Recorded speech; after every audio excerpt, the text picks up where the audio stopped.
आपको बांटने के लिए ठाकुरों का एजेंडा है, अच्छा ये ब्राह्मणों का एजेंडा है, अच्छा ये दलितों का है, ये यादव का है। नहीं, ये यादव, ये दलित, ये ठाकुर, बताइए कि सनातन में ये जितने भी लोग हैं ये कोई जाति नहीं है। जैसे कहते हैं ये पत्रकारों की बिरादरी है, ये अध्यापकों की बिरादरी है जी, वो जाति नहीं है, वो उनका काम है,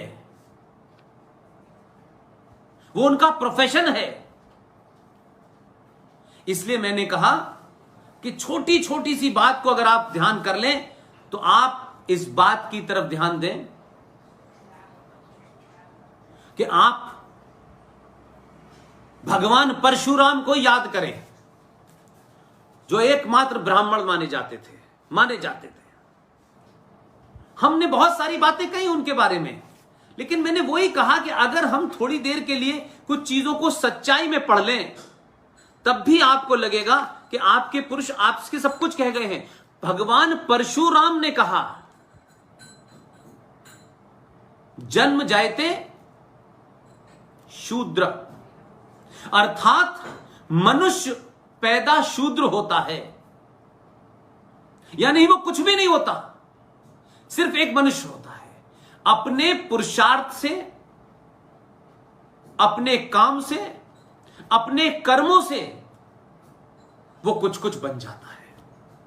एक ही घर में 5 बच्चे होते हैं, एक बच्चा बहुत बहादुर होता है, एक बच्चा बहुत धार्मिक होता है, एक बच्चा कुछ और काम में एक्सपर्ट होता है, लेकिन मां एक ही है उसकी। तो जो पुरुषार्थी थे,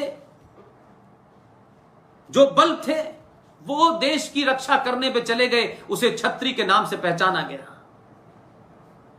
जो धर्म कर्म का काम करेगा, जो पढ़ा लिखा है, जो पढ़ी लिखी बात करेगा, उसे मंदिर में धर्म कर्म के काम के लिए कहा कि आपका काम है धर्म का प्रचार करना, अपने एजेंडे का प्रचार करना नहीं है। कुछ एक्सपर्ट थे,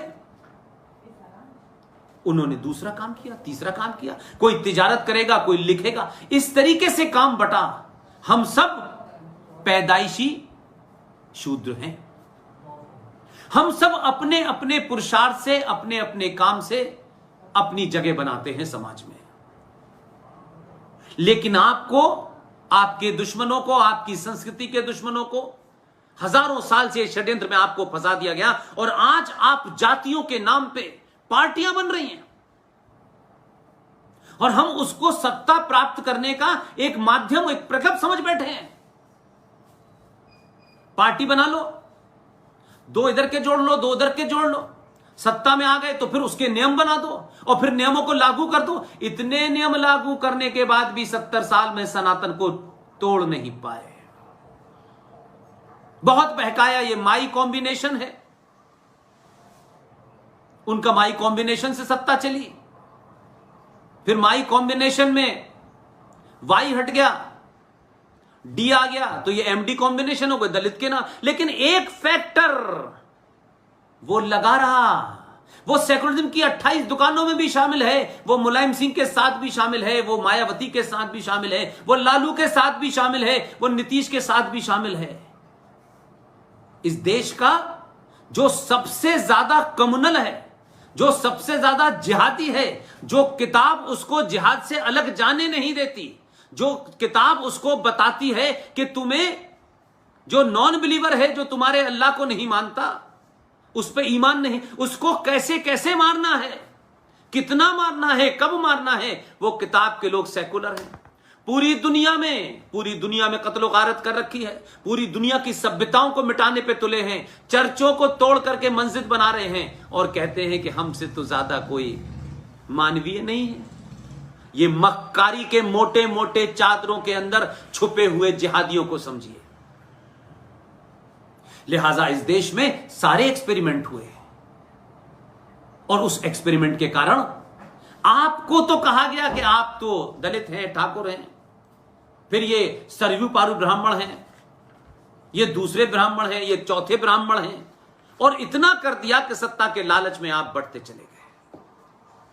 वो वहीं रहे, उसमें कोई फर्क नहीं आया। लेकिन सत्ता पे काबिज होकर के इस देश की सनातन संस्कृति को मिटाना कुछ लोगों का एजेंडा है। इसलिए उनके आदर्शों को, उनका उपहास करो, उनके देवी देवताओं को गाली दो, उनके देवी देवताओं का मजाक उड़ाओ, और मोहम्मद पे फिल्म बन जाएगी तो रजा अकेडमी कह देगी कि पूरे देश में आग लग जाएगी। तो भारत का संविधान भी बौना नजर आता है, भारत की सरकारें भी बौनी नजर आती हैं, और यकायक टेलीविजन पे अगर कोई बेहतरीन बोलने वाले लोग जब उनको आईना दिखा दें उन जिहादियों का और किताब खोल के बता दें, तो वो ये कहते हैं आप कैसे जानते हैं इस्लाम के बारे में, जैसे इस्लाम पे ठेका इन्हीं का है।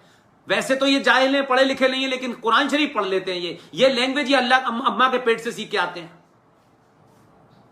कोई फिजिक्स केमिस्ट्री की बात नहीं करेगा, कोई किताबों की पीएचडी नहीं करेगा, लेकिन इस्लाम पे इस देश का जाहिल से जाहिल मुसलमान एक्सपर्ट है। अब लोग पढ़ने लगे हैं, अब लोग बताते हैं कौन सी आयत में क्या लिखा है, कहां तुमने बोला हुआ है, तुम्हारे कितने कुरान हैं बताओ पूरी दुनिया को। देवबंद का कुरान है, पाकिस्तान का कुरान है, ईरान का कुरान है, सऊदी अरब का कुरान है, इराक का कुरान है, कौन सा कुरान है भाई? बहुत तुम तो कहते हो, क्या कहते हैं साहब, फ्रीडम ऑफ एक्सप्रेशन की आजादी है, तो हमारा मजाक उड़ाते हो, लेकिन हमारे संस्कारों में और सरोकारों में किसी झूठ पे नहीं टिके हुए। इसलिए इस देश में महाभारत भी बनी और रामायण भी बनी। अगर द्रौपदी का सीन था तो हमने अपोलोजिस्टिक नहीं हुए।